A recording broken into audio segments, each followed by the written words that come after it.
Why they call us dramatic? You ever notice that when a brown or black woman talks about the systems of harm, suddenly we are dramatic?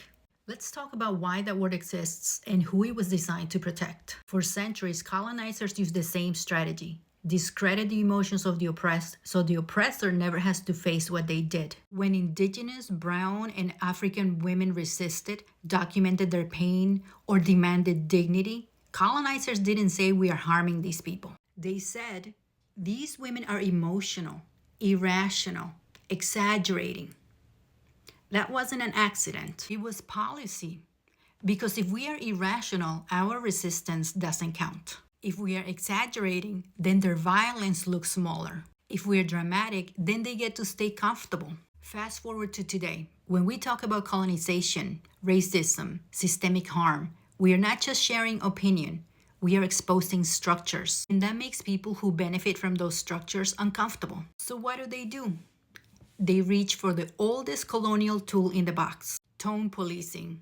Calm down, you're overreacting, you're being dramatic. It shifts the focus from the harm to our tone. It protects their worldview. And it keeps us in position where our truth sounds like emotion instead of evidence. But here's the reality. Brown and black women have always been the historians, the memory keepers, the ones who name what others refuse to see. Calling us dramatic is not a description. It's a strategy, a silencing tactic with a 500-year paper trail. And let's be honest, sometimes it's not just white people who do this. Some brown people use the same tactic too. Not because they're inherently harmful, but because colonization teaches brown people to police each other. There is history behind that.